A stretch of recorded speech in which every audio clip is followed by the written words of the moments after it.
Hello, good afternoon. I'm going to talk about when I was hospitalised and the shock of it all, the surprise of it all, really, and how I felt. Because I remember it as if it was yesterday. I knew I was having alcohol problems. I've had most of my life, to be honest. Drank a bit too much here and there. But it got to a point 5 years ago where I couldn't function particularly well. I was getting taxis to the pub, not eating properly. Had this accumulation of fluid. I didn't know it was fluid at the time. I thought I was getting fat, to be honest. Which was extremely hard to the touch. And I had an umbilical hernia. One of the guys in the pub eventually said, "You must get yourself to hospital."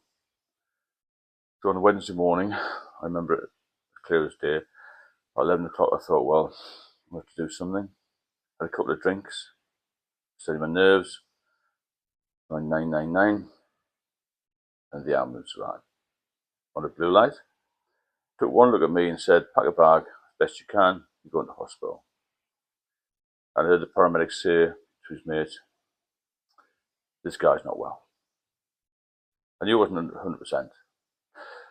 Went down to the Royal Victoria Infirmary in the major hospital in Newcastle, seen by triage team. Nobody told me what was wrong with this time, but I was feeling dreadful. Worried, scared. I've been to hospitals many times during my career, not as a patient. First time as a patient, really in the A&E, to be fair. Got triaged, they said to me, "You're going to be kept in." Mixed with shock and relief in a way, because I've been drinking for 4 to 5 years prior and I couldn't get off, just couldn't stop. Tried the doctors, they wouldn't give me diazepam. But other ways, I would find out a seizure because I had a previous seizure. Stick with me with this, because it's quite shocking what happened to me. All because of alcohol, no wines, no spirits, just lager. I got admitted that night, Wednesday, Thursday, I did a few tests. Doctor never really spoke to me much about it. He said, "You're not well. Stay where you are. We've got to conduct some tests." They took some fluid from my abdomen, and I had a scan. Then on the Thursday, I asked one of the nurses, "Can you ask the doctor to come and tell me what was wrong?" I've been there about 24 hours, and this female doctor, I'll never forget, she just came in, didn't even close the curtains on me, and just said, "You're seriously ill. You got liver disease." And walked away. And that was it. Completely shocked and stunned. Extremely emotional, teary, obviously. So I thought, well, I need to speak to somebody else. I said to the nurse, "Can I speak to another doctor?" I said, "Well, there won't be one available for a while because it's been an emergency come into the hospital, but we'll get somebody to speak to you later." So from this point, I'm just lying in the hospital bed, and I thought, well, who am I going to tell first? My daughter or my parents? So I thought, well, maybe my parents first. Too much of a shock for my daughter. They were obviously horrified. And basically what they said, "You're in the best place," but they didn't know what was going on. I didn't know what was going on, really. So my daughter, she was crying down the phone, usual. Shocked, stunned. They all knew I was unwell, but not to this degree. On the Friday, so we're talking 48 hours of being in hospital now, this doctor arrived about 10 p.m. on Friday night and said, "We're going to drain some of this fluid off." Some didn't know what was going on. They had some sort of saline drip in me because I thought I was going to withdraw, because I had withdrawn from alcohol in the past, got the shakes, and then I had a seizure, as I said.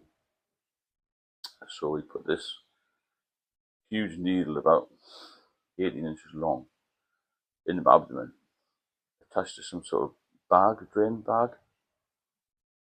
And over the whole evening, well, the whole night actually, about 8 hours, it took off 33 litres of fluid. My stomach was absolutely huge, obviously. 33 litres of fluid. So I was shocked, obviously, at that. The male nurse came and he said, well, that's not a record, but it's not far off. And I just lost all this weight suddenly, obviously with the fluid. Went to another day, weekend, got over, just sitting there, not really much information. Started to feed me up a little bit, give me these protein drinks, all this sort of thing, various tests again, more scans. And then another doctor said, well, you've got this liver disease. If you drink again, then you will die within 6 months. It was the whole family were shocked.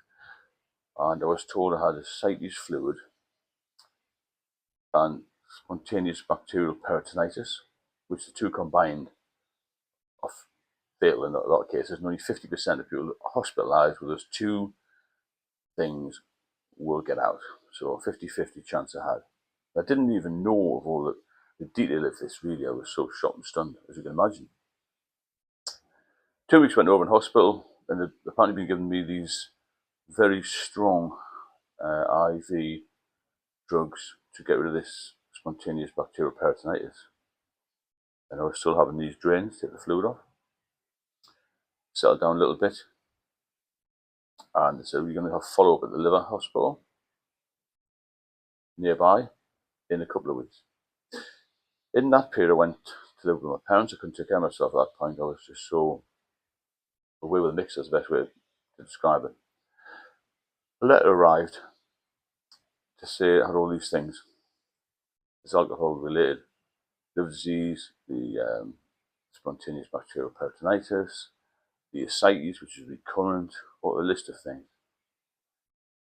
So, wait about another 3 weeks for an appointment at this liver specialist. I couldn't wait that long because my stomach had swollen up again. I had a lot of pain, and this umbilical hernia was getting worse. About the Freeman Hospital, which is the liver specialist, they said you're admitted again. They took some more fluid off, and that evening I felt terrible, so I spoke to the nurse. I said, look, I don't feel well at all. Any doctors about? There was only one or two on call in the middle of the night. However, I started to feel really, really, really unwell. It slurred my speech. And then the next thing I woke up with 3 doctors around me, 2 porters, and about 3 or 4 other people from the endocrine unit. Apparently my sodium level had gone to critical level, and they had a coma. So they took me down to intensive care, where there was a surgeon, 2 surgeons actually. They put a needle into here, apparently to get the sodium level up. So I was in intensive care for about a week until the sodium level stabilised. And then I got over that. Within about a month in the liver hospital, just being fed, basically fed up, fed. Still draining fluid off, because when you've got liver issues, you lose muscle mass, you lose weight, but the fluid builds up in your stomach. So you've got no muscle, but you look massive. That makes sense. Thin arms and legs and a huge stomach. That went on. So the next thing they decided to do was put a little shunt in the liver, which they did. It still didn't stop the fluid. It should have done. And then I got discharged. Still the fluid was building up, and this hernia got bigger. The skin around it gets thinner, you see, because it's the pressure of the fluid pushes the umbilical hernia out, and the skin gets stretched. Anyway, that had a tear in it, and I read that if the ascites fluid leaks, then you will more than likely get a serious infection and pass away. Got an ambulance again. They arrived, put 2 blast bandages on me, which the blast bandages are used for explosive incidents. They didn't stem the bleeding. They got in touch with this. Was all going on during COVID. Can you imagine the carry on? The blast bandages were no good. Got to the hospital in a nearby town, another emergency hospital. Straight to resus, and there was a surgeon there with his surgical kit ready to stitch this umbilical hernia up. And he said, if this didn't work, there's not much we can do. So I was past shock by then, but I don't know where I was, to be honest with you. I don't know where I was, but just completely and utterly out of the game. Got no time for anaesthetic, so that's what he said to me. They stitched it up. Wrote me all that worked. A few weeks later, I was still getting this fluid build-up, so the shunt they originally put in, they suggested that they balloon it up very slightly, so I had another operation to do that, and another operation after that to get rid of the umbilical hernia, which lasted 5 hours. So in the last three and a half years, I've recovered so much. Even the consultant said, if somebody had told me 5 years ago you would get back to this level of health, even I would have questioned myself. But I've done exactly what they said. No alcohol, good diet, get some exercise, all that sort of thing. Now, the reason I'm putting this video out is to not shock you, but to give you a warning that this is what's going to happen. The next stage from that, if I hadn't stopped drinking, would be death. Simple as that. But prior to this, I've lived a torturous life for the last 20 years. I've been trapped by alcohol. And it's the worst time of my life. I used to enjoy drinking when I was young, but it caught up with me. Many of my colleagues, friends have passed away because of alcohol. It's a horrendous, horrendous poison. I've given you a few details there. There's even more hospitalisation stuff. I don't want to go into too many details in one video. It'll be too long. But please listen to myself and other people who have been into this mess, because it will kill you. Alcohol will take everything from you. It will destroy you, basically. Fortunately, I caught it just in time, and I mean just in time. If we'd gone another 3 or 4 weeks, I may not have been here. The hospitals did a wonderful job. The medics were great. But there's one thing I can guarantee. Only an alcoholic knows how you feel. If you have any comments about this video, or you want me to cover any subject in particular, please drop me a line. Please subscribe and share the video if it's going to help anybody else. And I'll speak to you all very soon.